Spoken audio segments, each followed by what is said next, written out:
Good morning, Roseanne. Good morning. How are you? I'm doing very fine. I hope you as well. Yep. Yep. No, just getting in the spirit of the holidays. Yep. Yeah, we're shortly before Christmas. That's always a really nice time. I'm very Mhm. happy to have you in my podcast, Roseanne, Sustainability Leadership Talks. We have had a couple of conversations over the last years, we can already say. So I'm more than honored to have you now in this podcast. We're going to speak today about sustainability, AI, and corporate transformation. Topics that you have been involved with over the last years quite intensively. Before we're going to start speaking about these things, I'm going to introduce you to the audience. So, Roseanne, you are a collaborative sustainability leader with 20 plus years at the intersection of technology and the global energy market. You currently advise the Teal Corporation as a board advisor, help companies mature their sustainability journeys, and engage suppliers in a lower carbon future. Previously, you served as a global director of sustainability solutions at Salesforce and were a partner in ERM's corporate sustainability and climate change practice. You have co-chaired the AIEN Energy Transition and Sustainability Conference, and you are active in the Women's Energy Network. So, Roseanne, setting the stage, what headwinds and tailwinds have been shaping corporate sustainability in 2025 from your point of view?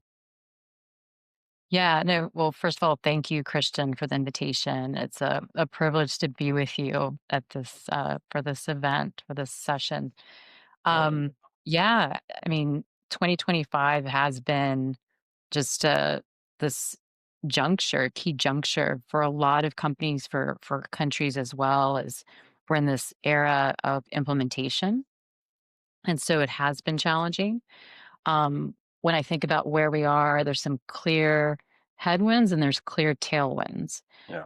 Some of the headwinds going into this year are from the corporate side. We've seen call it corporate recalibration, Mhm. and so where companies are just taking a bit of a reality check. So, Yeah. given financial situations, given technology, since we're at this mid-decade mark, what's really possible when it comes to sustainability? And so we were seeing companies like Coca-Cola recalibrating their packaging commitments and their carbon reduction goals, and even Unilever, the same, restating some of their goals last year. And so all of this was happening even before the elections here in the US, Yeah. which was striking. Another headwind is simply just the regulatory side. So not just in the US, but also in Europe with CSRD, where there's been a reduction in scope as a result of the omnibus bill. So those regulatory drivers are now weakened. Mhm. But then there's also some clear tailwinds. And so I think it is very important to point out. And so Absolutely. one of those tailwinds is in the AI space, in Mhm. AI and digital transformation that's undergoing in every corporate at this point. And so when we think about AI, it's about getting your data in order. So it's ESG data and non ESG data. Mhm. And when you think about um, with AI, if you really want to fully unlock the value of AI, it means having that data very accessible. And so for in an ESG world, if you think about it, it's imagine if you had your ESG data, so key either water KPIs or carbon KPIs, accessible to your sales and your procurement folks Mhm. when they're in key conversations with key suppliers, key customers. That could be quite powerful. Yeah. And so I think that's an important tailwind. And then also, if you think about, I call it sustainable consolidation of sustainability performance culture.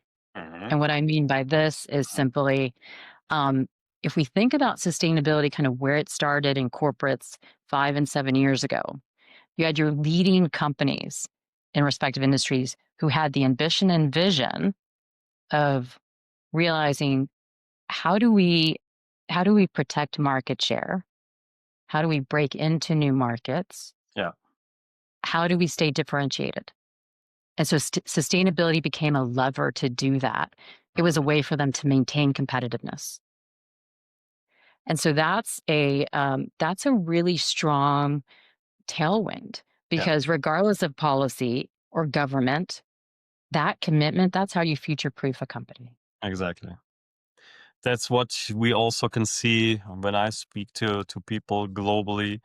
It's this, as you say, rebalancing and checking what is external pressure that we need to comply to and what really is the strategic angle of sustainability. Where does it help in innovating, in reducing risk, and probably also generating new revenue streams? So that's the most fun part I can think of, and the most relevant one, as it also is much more attractive than just complying, right? So, you also mentioned this external environment. It has become more complex over the last year, especially in your market in the US. How has that impacted sustainability strategies and priorities? So I think what it's done is that it's forced companies to be very focused and aligned. Yeah. And I say that because the external environment, like you said, particularly in the US, has changed so much that it's forced companies to take a step back and realize what is actually, when it comes to our sustainability initiatives, et cetera, what Mm, is truly aligned with our larger corporate strategy. mhm, And so when you do that, then you are that orientation is such that it cascades throughout the business. There's not sustainability is not siloed, but it's you mhm, are there's visibility and commitment across the business, across procurement, operations, finance, legal, et cetera. And that alignment is quite powerful for companies. And so while the external environment, yes, it's very volatile and it's very uncertain at the moment, it's forcing a clarity internally that I think could be quite powerful. And that's one of the reasons why when we talk about this year being an inflection point, I think as we get on the other side of the inflection point, we are going to be in a stronger position mhm. because there's going to be that alignment that really can accelerate um, these commitments and that clarity. Yeah. With the especially with the development in the states, we heard this term of green hushing over and over again. So we can say it's on the rise. So why are companies increasingly silent about their sustainability progress, and what risks does this pose for transparency and stakeholder trust in your view? Yeah, no, we have seen a rise in green hushing, and um, it's interesting because it kind of first came about a bit in Europe in that companies were afraid about potential allegations of Yeah. greenwashing. And so they were being a little bit more careful about what they were putting out there in the public domain. And then it kind of spread here to the US in response to the changing government here. And so here again, I think, yes, companies are being much more selective and keeping, like, they're continuing to march forward, I have to say, when it comes to sustainability Mhm. um, in those key areas of whether it's carbon or water or waste, et cetera. But they're being much more, yes, keeping it on the down low, we would say. Yeah. When it comes to stakeholders, again, this is where I would say internally, because there's this renewed focus on alignment, that as long as there's all the proper that level of alignment happening internally and then proper engagement with stakeholders and communication with stakeholders about that alignment, then again, you likely will have companies on stronger footing Mhm. because they have um, they've decided, okay, these are the things we do value and um, we are working towards. Yeah. There is no ambiguity. Mhm. What's also interesting in my point of view is that what I hear from especially also US PE companies that are invested in Europe, where my conversations are primarily around, and also investor side, It is interesting to see that these companies, or some of these companies, still have a higher focus on sustainability because they have understood. They take a view on it from a factual point of view, right, and not from an ideological point of view. And there, usually, they see the reduce in the risks of a company, and the more, let's say, um, better market positioning and market value that the companies can achieve.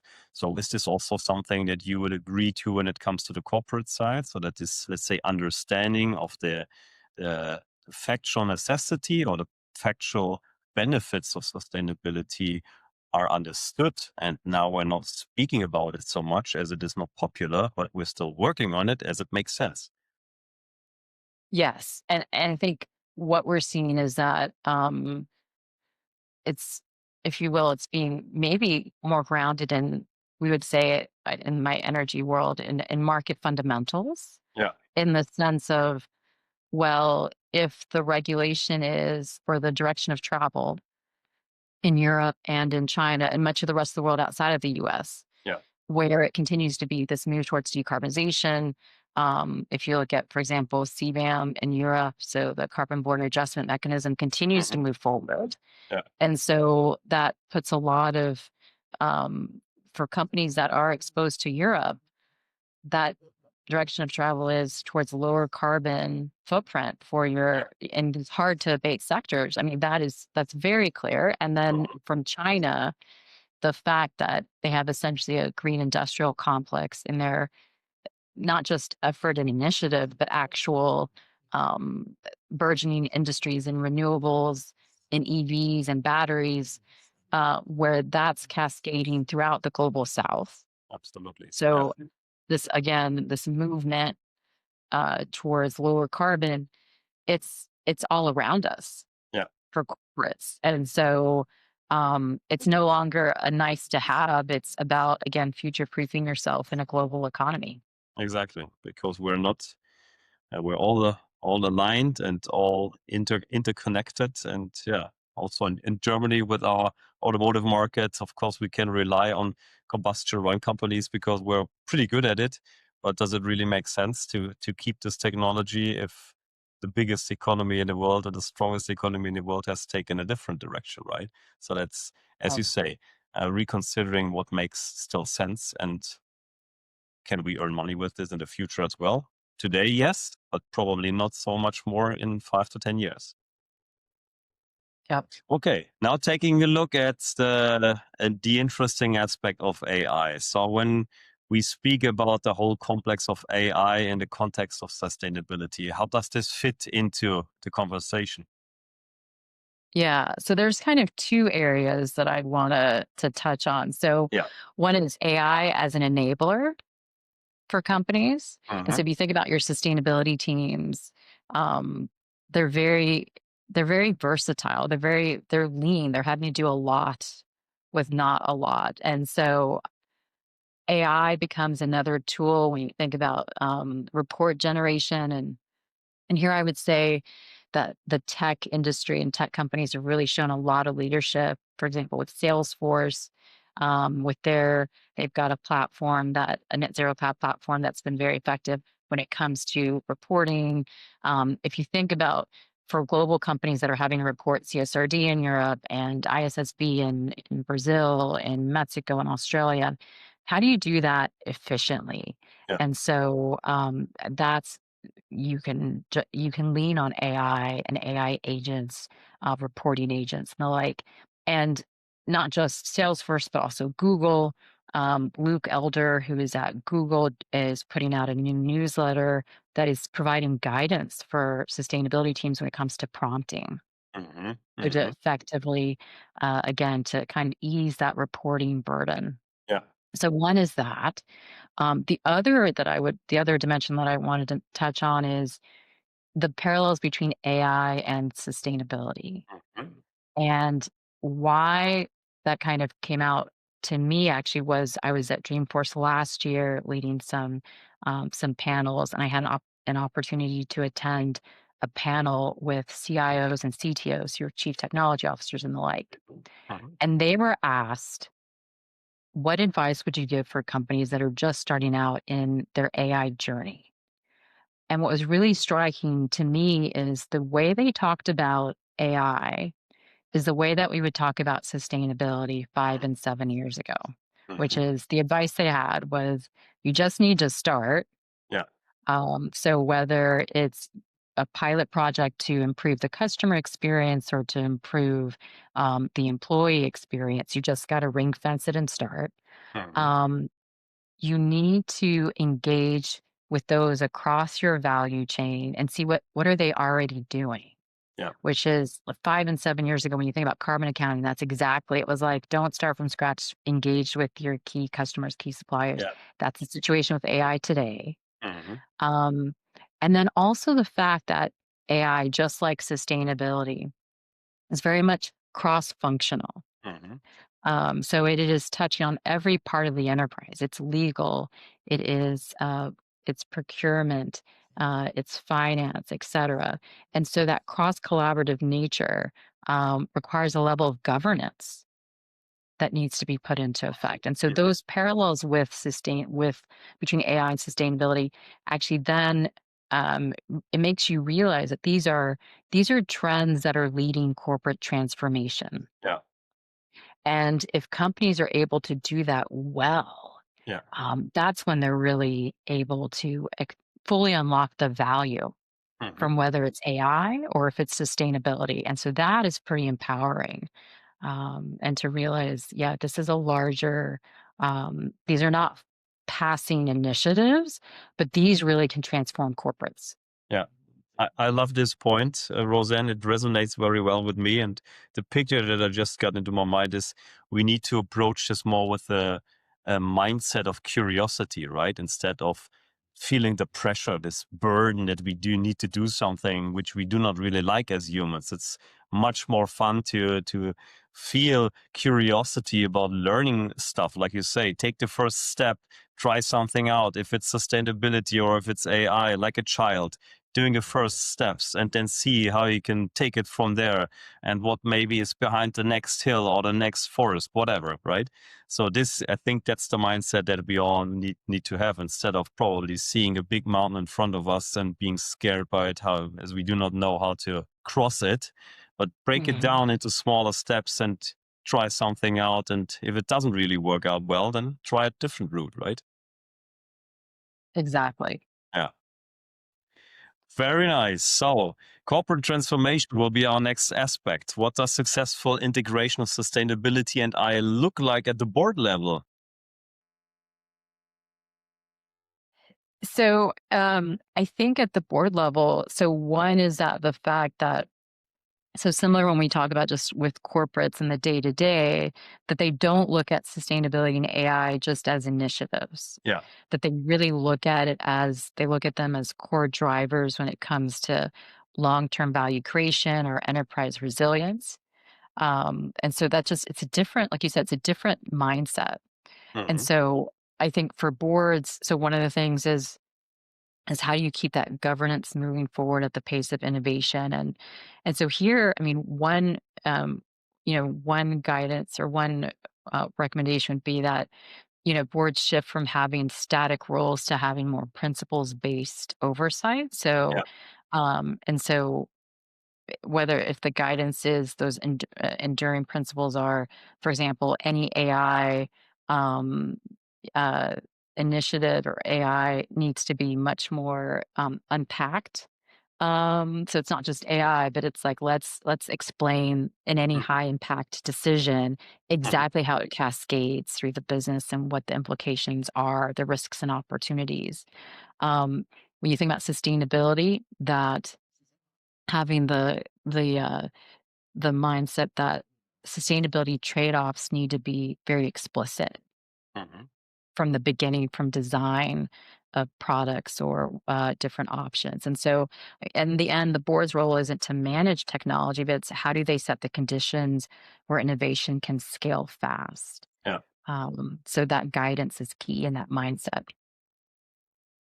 Okay. With the different experiences from the roles that you had over the past years, what are your learnings around how sustainability can shift from being a compliance-driven function to a core driver of competitiveness and product or service innovation? So there were two things I would point to. So of course, I mean, mindful of the industry and the company itself, but um, the two dimensions I would start with to guide companies on that front would be one, to understand your level of ambition Hmm. under with regard to particular sustainability issues. So whether it's water, carbon, circularity, or whatnot, but your level of ambition. So do you want to stay a leader in that particular space? Do Hmm. you just want to stay with the pack within your cohort, or are you okay being a bit of a laggard? Yeah. So one, understanding your ambition, and then two, being very aligned and honest about what is your core differentiator in the market. Hmm. So is it innovation? Hmm. Is it the customer experience? Is it the product? Is it is it cost and efficiency? Whatever your differentiator is in the market, and aligning that with your ambition. Yeah. And so if you've got that clarity, I think that's where you can really leverage sustainability to maintain competitiveness, because you are incredibly aligned Hmm. with whatever that sustainability topic is, married with your differentiator in the marketplace. Yeah. Yeah. That's really a strong point. Makes a lot of sense to tackle the problem from this angle and to incorporate this into the own view, right? Um, when we take a look at global fragmentation, I mean, there's of course a big challenge for companies when you approach the topic from different geopolitics and trade tensions that are also reshaping markets. How should boards prepare for sustainability strategies that work across divergent regulatory landscapes? That's of course a challenge that companies have to face, right? Yeah. Yeah. No, agreed. It's hard.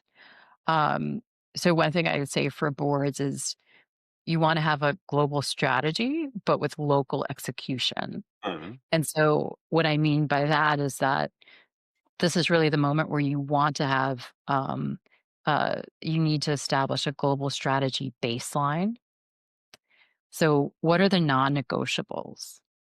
So when it comes to climate risk or human rights or ethical conduct or data integrity, what are the non-negotiables, Mhm. um, and setting that at the board level? And then that's able to provide guidance for management at the more, at the corporate level and at the local level, so they have that clarity. And so that goes a long way, because as you said, it is an increasingly fragmented environment for corporates. Mhm. Mhm.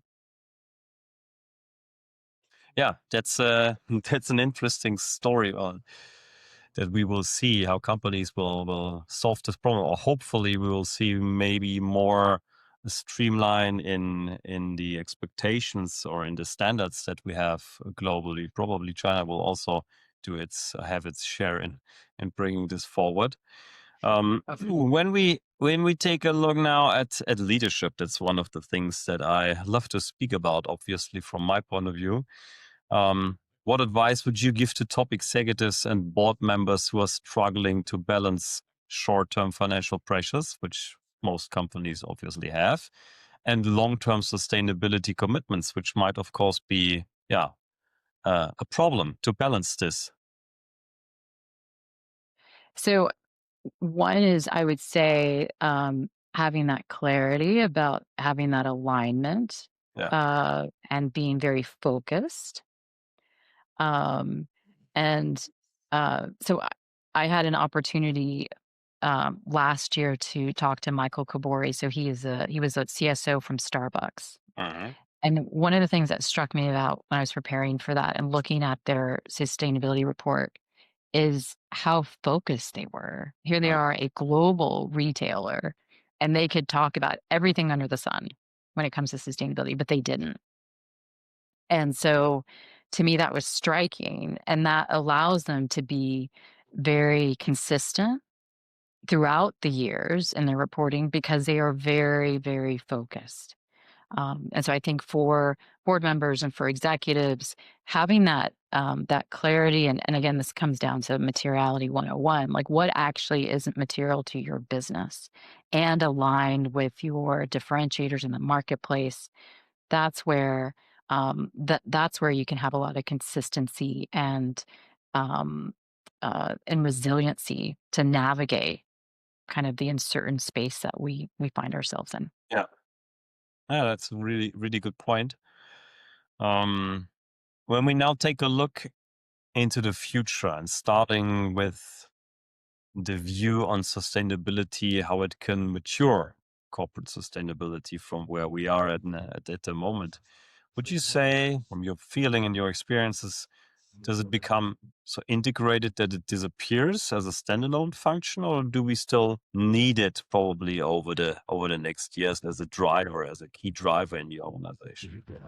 Yeah, no, it's a fascinating question, and it does reflect the level of maturity that sustainability has Yeah. in companies, and it varies. I think that in some companies, the objective may be that it becomes so embedded Mhm. in the respective parts of the business. So in legal and procurement, the EHS, environmental health, safety, et cetera, Yeah. that you may see it disappear because it's now so well integrated. Um, I think in other companies and industries, it may be more in the compliance bucket. Mhm. You see where, especially on the reporting side, where sustainability is now under the CFO. And so it is very much, you have the rise also of the ESG controller, which Mhm. reflects this. Mhm. So it's more of a reporting type of activity. And so that's compliance reporting, kind of risk management. While in other companies, you see sustainability more in the R&D and innovation part Mhm. of the business, where Yeah. it's very much part of the mindset when they're thinking about new design of products. Sustainability is integrated. It's not an afterthought. It's part of the conversation at the beginning. And so there, it's going to be more in that kind of a value driver, value Mhm. creation type of lever. Mhm. And so I think it depends on industry, it depends on company. But yeah, yes, I agree. We do see kind of different paths Yeah. depending on, yeah, on industry and company ambition. There's also a different criteria that I would like to add here that we can see as a differentiator. That's the owner structure. So I've seen a couple of companies, not many, but a few companies that are owner run or have been owner run. And if you have an owner who's really committed to the topic, so taking for the past stakeholder responsibility very serious and not only the financials, the short-term financials, then it can be so well established in the organization as a, let's say, mantra. Let's take it like a mantra that we're going to be responsible for everything that we do. And if the leadership round has integrated this into their core beliefs and mindsets, then I think it's pretty naturally to get rid of a sustainability function because it's so integrated in the organization yet. But I think the more realistic way that we will see it over the next couple of years, like I've also seen it with the current climate, as an assignment for a VP sustainability management ongoing at the moment, is that you have a holding, for example, a holding function, which is sustainability ad with a small team, and then having this person or this team being the, let's say, the push point into the organization and helping the operating teams in raising awareness and getting the understanding for why it is important and what benefits do the individual business owners, business unit heads, for example, have in progressing on the path. And then, yeah, you need a lot of influencing skills and having this proactive and positive way of speaking about the things, getting people on board on a journey, right? Exactly. Yeah. Yeah. So final question from my side, Roseanne. Further look into the future, what do you see as trends that will come up in 2026 that we should take a closer look at? So one is, I think, on the external environment that it's going to be very much marked by duality. And when I say duality, it's that you've got uh, both opposing conditions present at the same time. So I think, for example, COP30 in Brazil is very good example of that because you have Brazil being a climate leader at the same time that they are also a major oil and gas Yeah. producer and bringing on new assets online. And so you have that duality there. And then as we had touched on earlier, especially for US corporates, the fact that you've got certain conditions and a certain policies here in the US stateside, but very different policies and direction Yeah. in the rest of the world, in Europe and in China. And so companies are having to navigate that duality, which is challenging, but that's kind of the reality that we're in. And then the other dimension that I would point out for 2026 is there are parts of the sustainability agenda, such as water, um, and circularity that stay very that are very resilient and that are staying very much on top of the agenda despite the policy shifts here in the U.S., which is really interesting to see. And Mm. so I'm based in Texas, and water scarcity Yeah. is still talked about regardless of partisan affiliation. Companies and the government here at the state level are very focused on how do we navigate this. And so there's a lot of opportunities for collaboration between corporates and the government on that front. Absolutely. Yeah. And then, I mean, for a while we've talked about water being the next carbon. Mhm. So I think, and you've got companies that are putting out their water strategy, even in this current environment, Mhm. because that says something, that it's one of those, it is something that transcends. Yeah. And so that focus on water will stay really strong and grow. And Mhm. then circularity. Mhm. And I say circularity, I think, particularly given the volatile tariff environment Yeah. really was a reminder of, gosh, if we leaned more on circularity, we wouldn't have to bring in virgin imports from outside of the US, for example. And so that's been really interesting to watch is how circularity stays resilient, Yeah. regardless of policy, Yeah. of policy environment. It's so naturally, if you take a look at this point, like nature does it as well, right? It's not importing things from far, far away places, but as you had it, keeping it in the loop, letting Yep. the things that you need for your production cycle around. So it's I think everything that we need is already there. We just focus on it, take a look at it, and then Mhm. that's one of the things that I love so much about humans is our creativity and our ability to find problems as solutions for problems. Yeah? It's just the what hinders us is the the patterns of belief that many of us have and the way how we've been socialized that prevents us from maybe taking a look uh, ahead from a different point of view in a different angle. So hopefully we will find that again, this curiosity, this love about innovating and finding things like we can see it more in China at the moment. So that for the older economies as well, finding back to this point. So Roseanne, it was great speaking to you about these topics. Thanks a lot for being with me today. I wish you a wonderful Christmas time, and then we'll speak again soon. Thank you. It was an absolute pleasure, Christian. Happy holidays. Thank you. Bye bye, Roseanne. Take care.